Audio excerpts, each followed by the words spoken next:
Oh, oh, oh, oh. Welcome! Welcome! Welcome to Tools Part 2. Hey. Hey. How's it going? We're gonna be talking about, the more tools that there are. We did these. We did them. And it was fun. Honestly, it was a riot. And it was a blast. But it's time to ascend. To move on. Not only now can we manipulate, but we can create. We can make the things that we want to make.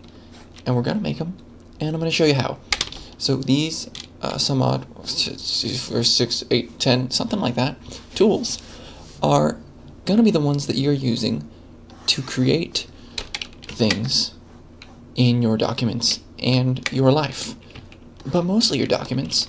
So, you know, let's go learn about them. Instead of moving left to right, I'm going to be moving up, kinda, and jumping around a little bit to best fit. You know, find the best order it is to learn these things in, because these tools are really tricky, and they got a lot of stupid little obnoxious secrets about them and hidden options. So let's just go there and let's do it. I'm gonna keep things nice and organized, and all of these words will make sense. Hopefully text already makes sense, but hey, I'll do my best. So, to begin, let's learn about the brush tool, okay? Now you're seeing words like stroke and fill, and what those are color types. So in Flash, there are two kinds of ways that you can color your things. In here, on the Tools panel, there is a colors option. There's also a color mixer and color swatches. Everywhere, you're going to be seeing these two options for coloring. One is a pencil and one is a fill tool. That is because the pencil uses strokes. That's what these top ones are. And the fill tool uses fills. Stroke, fill. Get that into your head. Stroke and fill. So, starting with the brush tool. Probably the most commonly used tool in all the Flash that there is. Let me get right in here. I've hit B on my keyboard, or you can just click brush. And now, first let me get this out of the way. I'm using a tablet, so you're going to be seeing that little swirl there. It just means that I have pressure sensitivity where I'm pressing lightly and then I'm pressing hard. Thin and thick. If you don't have a tablet, you won't see this. You'll just see these options because you have a mouse. And drawing with a mouse is fine. I did it for like 3 years, and you know, just tablets are great. I have one. So here we go. Fills. This is the brush tool. If you click and you drag, you will draw a line, and it's good, and it's a face, and it's yours to keep. Anyway, you can do that, or maybe you can click and draw a spiral, whatever you want. You can just make dots all over the place. But the point is that the brush tool uses fills. So you can change your size over here, you can change your shape in here, and you can make it a drawing object, but that's for something else. Don't worry about that now. You can lock fill. I'll talk about that when I get to the paint bucket, and you can use paint normal fills behind in selection and inside. I'll demonstrate that right now by getting a different color. And then going to, I don't know, a red. So right now I'm on paint normals by doing this drop down menu in the brush tool, and it's on paint normals. So I will paint over things. It puts it as far forward in the index as possible. If I want to paint behind this, there's a paint behind option, which does that. These are the only two kinds that I use. You can look and see what these say. Paint fills does what it, well, I don't use that. Listen, you probably don't need it that much. Paint selection is handy very, very sometimes. What it does is, in your selected area, it'll only allow your brush strokes to show up there. See how it cut it off after my selection. I don't use it. Next is paint inside, which is kind of dependent on where you start. So say I get a different color and I do that, it paints inside where I started. Here it'll paint inside, but if I do it outside, it'll treat the rest of the world as the inside, and then it'll only draw in places where nothing exists. So may be helpful, but just use paint behind if you want to get that done, is what I would suggest. Okay, great. That's the brush options. That's your brush. Use it wisely. You can turn smoothing in the properties panel up and down, which will do stuff like that. Make it nice and smooth. If smoothing is at 0, you'll get stuff like that. It's just a preference thing. A lot of people suggest numbers like smoothing 20, smoothing 35. I use anywhere from 0 to 10. But it's up to you. Okay, next. Oh yeah, that's brush. It's fill. And it uses the fill color. So that means when you want to change your brush color, you grab it with the selection tool like we just learned in the last tutorial. And then you click and you go to whatever color you want. Okay, good. Now we have the line tool. That is N on your keyboard. So the line tool is not a fill. Not even sort of. It is a stroke. Yes, it is. So if you hit N or you go up here and click the line tool, then you will be drawing a line. You click, you drag, you unclick. Boom, line. Now what that is doing is not actually creating anything. Where a brush stroke, it is, you know, kind of true to where your cursor is. Like at the edges of your little circle, it will be the edges of the line. But with the line tool, it's just the idea of a stroke. If you go to your layers, you can select outline mode and see what's really there. So these fills, they are there. They are real. And you can look at them and you can hold them if you want. But this line is not really there at all. If I go back to not outline mode, you'll see it's thick. But then here, there's this sort of underlying concept of a line that will always be the fewest pixels possible to be displayed, no matter how zoomed in or out you are. And that's because it's really just Flash saying, hey, from here to here, create a line which has the thickness that you have selected down here. So it's creating a 5 pixel thick line of that color. And that's pretty sweet, because it lets you adjust the thickness of it after you've drawn it. If you go down here, you can make it really thin, and it will be. If you want just part of it to be very thick, you can do that too. And say you wanted the whole thing to be 10 pixels wide, or 10.75, there it is. In line tool, you can change the cap type, and you can make it square. This is true for any stroke that you're doing. And yeah, those are lines. Use them carefully. Be careful when you erase, because it's different than when you erase a fill. See what just happened? It did erase, but it almost looked like nothing changed. That's because the underlying line is going away, but you know, it's got a 10 pixel thickness. So what it's going to do is go in there and draw that thickness just like this. I shouldn't be using that for an example. It goes like that, and then it wraps it around there, and what it'll look like when you see it is like nothing is even changing. I'm changing it back to the round end cap so you can see what I'm talking about. So the more you erase, the more it'll seem like it's actually getting erased. And erasing out here does nothing. You have to be erasing in the center of the line, you know, to get at that original line. Good, line tool done. Now, by the way, it uses the stroke color. No, not that. Next we have the, let's do them. First we have the ink bottle, and then we'll have the paint bucket tool. Those are for creating fills inside of other things and around other things. I keep going back to that. It's a thumbnail for the YouTube video. Say we want to change this color, but you have to do stuff like click, and then go here, and then go here, and that was like 9 steps. If you grab your paint bucket tool, which is K, default, I put K on it, or J on it as well, then tick this off for now. You can just instantly, so fast, very helpful for coloring. And that's the paint bucket tool. You can do things like close gaps, so if you drew a really awesome thing, but you left a few gaps in it, and then you go to your paint bucket tool, maybe you want it to be a light blue inside. Here I am on Paint Bucket. Oh no, why isn't it filling it up? Well, we give you the option of closing the gaps. This might get it with large gaps. No, but important thing to note about closing gaps, it is always dependent on your zoom level. So if I zoom in really close, Flash doesn't know how to close a gap this big, because if it did, it would start closing gaps all over the place. But if you just zoom out, which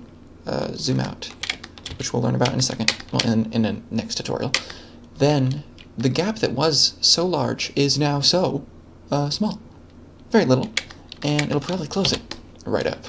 See what it's done here is it's merged the gap, and you can close huge gaps if you're just crazy zoomed out. Sometimes it takes longer to think about it. Oh yeah, right now it's trying its best. There you go. See, and it started closing gaps that you maybe didn't even want it to. So be careful of closing gaps depending on how zoomed in or out you are. Yeah, I usually stick to close small gaps and sometimes medium. Close large ends up doing stuff like this, where you're closing things that you don't want to close. Like, watch what happens. I'm on close large, it'll close something in here. See what it does? It closes that gap, and it's no good. So just be careful with that, and moving on. That's Paint Bucket in a nutshell. Just like all the things that have showed up in nutshells. Let's discuss Ink Bottle. This is I on your keyboard, and I'm just gonna close it. I can't. Don't even need it open. I got a problem with that. I usually have like 60 tabs open. So, with the Ink Bottle, it's different from the Paint Bucket, because Paint Bucket fills stuff inside, whereas the Ink Bottle, with S on your keyboard, or just click here, will fill stuff outside. It'll create an outline, or a stroke. So, go grab it with S, or just there. I'm keen on hotkeys. I suggest you learn them as fast as possible, because it will speed up your workflow almost infinitely. And I mean that. So right now, with my Ink Bottle, since it is a stroke, it'll give me the little pencil here, and it's referencing this color. Okay? You get a thickness, just like you would with a line, and when you click on a fill, it'll do this. Right there. It creates an outline that is wrapped around the edges of a fill that you have that exists. If you want to change an existing outline, this is a brush stroke. I was using it for the erasing example. If you want to change an existing outline or stroke to like 5.5 and, I don't know, purple, then you just click with the Ink Bottle and it will change it immediately to your current settings. And that's that. One more thing, with stroke, you get different options for your types of strokes. There's solid strokes, hairline, dash dotted, and all these sorts of other things. You can look through them. But if this is my current setting, and I go to Ink Bottle and I click a stroke, it's that. Same thing applies for clicking on a fill. It'll create the stroke that you have currently. Alright, Ink Bottle and Paint Bucket. So, next, we have the eraser. Pretty straightforward. I already was talking about when you erase things that are lines, so I don't really have to talk about that again. But if you're erasing fills, it goes with, you know, what you'd expect. It erases around your cursor, exactly perfect. And you can change the size and the shape all in one little drop down. Done. And you have different options for erasing different kinds of things. Like, you can just erase normal. This is just like the brush tool. You can erase exclusively lines, which means strokes. You can just erase areas where you've selected. You can only erase inside, or you can just erase fills. So if I put on erase fills, try and erase strokes, nothing happens, but this does. And same thing goes for erasing lines. These go, but these do not. Okay, eraser tool, great. You put it back to normal, and now the rectangle tool is next. You know what? It's not. I lied to you. We're gonna do the pencil tool. Yeah, and then the pen tool, and then these two, because they are different. So if we go pencil tool, or Y on your keyboard, then it'll let you draw like a brush tool, but you're drawing with a stroke color. You know, you're creating that baseline that's underneath, just like all these are. It'll create that, and then it'll wrap the current stroke around it. And if ever you like draw a line and just there my properties wasn't on the pencil tool's properties, sometimes Flash just doesn't go to this depending on where you just came from. It's kind of a weird ordered thing, but just click it again. Just go to it again, and it'll bring it right to where you need to be. Like, it's kind of this and that, just finicky. So yeah, the pencil tool is that you get a couple of options, like scribbliness. If you go to here, you can make it be straight lines. Well, kind of. It's anyway. Or you can make it be smooth or ink, which ink is just exactly what you draw. You know, fiddle with it. I keep it on ink all the time. That's pencil. And then there's pen. Pen, pen, pen. Oh boy. About pen, right here. Don't use it. You know, nobody likes pen. So that's what it does. Stay away at all costs. Nobody likes pen. Nobody, except if you're tracing images, which I don't really recommend doing in Flash. But you can, and it lets you draw curves like this. Horrible. Just awful. 99% of the time, it doesn't do what you want it to. Pen. I'll leave it in there just as an example. Pen. And now, the mix. Right? I didn't skip anything? We're good?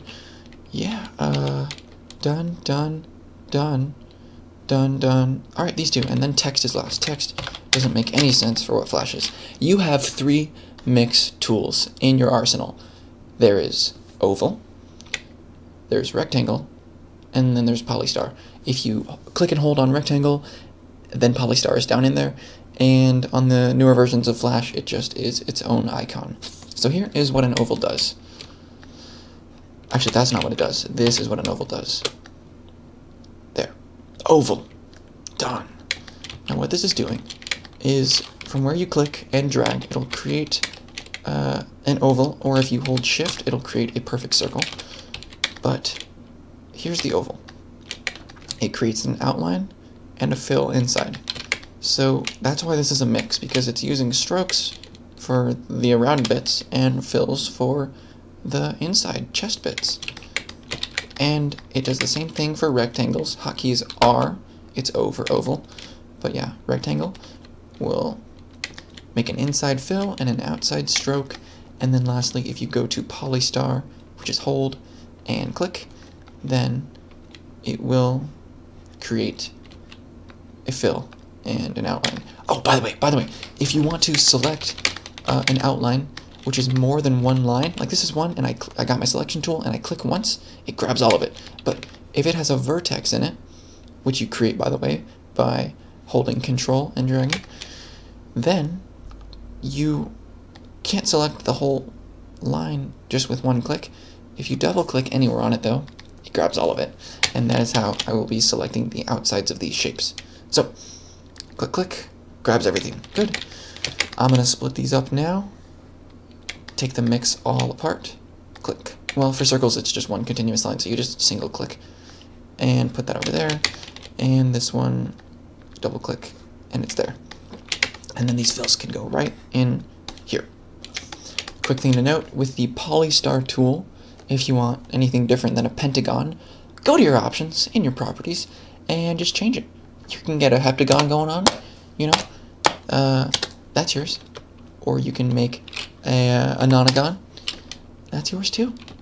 But just make sure you categorize, so you learn properly and you don't end up trying to change your fill color by selecting it and then changing your stroke color. It just won't do anything. You gotta you gotta select the right thing to change it in your Flash. And then this is a stroke, and that's a fill. Alright, we're getting kind of mishmash crazy, but that's everything except for text. Right? For creation-wise, learn about that. Yep. Text. Text. Oh, text. Oh, text. Let me tell you something right now. Let me lay this down for you. Text is just about the worst thing there is in Flash. For animators. You know, for anybody. For dogs. Because when you type in Flash, if you hit T on your keyboard, which it should totally be a T in the tools bar, but it's an A. So if you hit T, then it'll bring you to text. And now you've got these options down here, which are like font type, you've got font size, you know, pick your favorite. A lot of people like Impact. And then you've got basic, like, stuff you'd see in Microsoft Word or what have you. You know, paragraph alignment. But, you know, you can worry about that later. This one is the space between letters, and if you click the little paragraph symbol, this one is the space between lines up and down. Okay? When you type in Flash, when you type in Flash, Trifactual, then you're gonna get problems. Oh, it's chugging. It is chugging like some sort of old car through syrup uphill. Okay? You don't want that. Nobody wants that. You put this in your animation, and you know what's gonna happen? If you try and move this text, you're gonna see each pixel move, because what it's doing is it's generating each letter from the font that it knows about. You know, it says you build a T by drawing this line up, that line, vector, and it has to think about that all the while. Flash doesn't like that. Flash loves fills. Okay? So, with any amount of text, unless it's just one letter, if you select it, it'll be its whole entity, and it's for some reason bigger than the actual letters, which really isn't. It's never made sense to me. If you go modify, break apart, or just Control B on your keyboard, you go break apart, and it'll break up into the letters, and it's still chugging. Then you do it again, and here's where the magic happens. It turns it into fills. It turns your text into smoothly loading, lovely fills, and then you can animate those to your heart's content, and it will look beautiful. And you can select parts of them and change the fill color, and it will treat it just like a fill. You know, just anything you need, and it's yours. And then you can break these up just like their shapes, and it's so good. Always break apart your text. Always. Yeah, you know, that works for me. And I just had a thought, and I've gone and lost it, but you know what? It's okay, because I'm sure it might come back to me. Say you're typing along, you know, you're typing, and you want to change the color of your text. Well, first of all, as you typed it, it's going to be using your fill color right off the bat, even though text isn't necessarily fills, but it'll use it. You can change the color just by either selecting the text like this and changing it right here, or you can go in with your T tool and grab parts of it and just change those letters, and it'll do just those.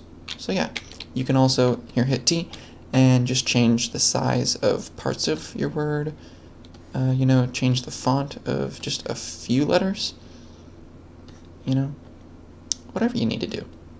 And then you break it apart. Once you've done all that, you go Control B, Control B. Done. Your Tangadunga. Text. Love it, hate it. I use it. It's there. That's about it. All I can say for text. So there. That's part 2. These were your creation tools. Use them wisely.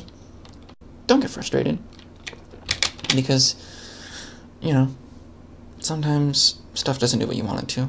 Just backtrack. Ask questions. Figure it out. And, you know, bye.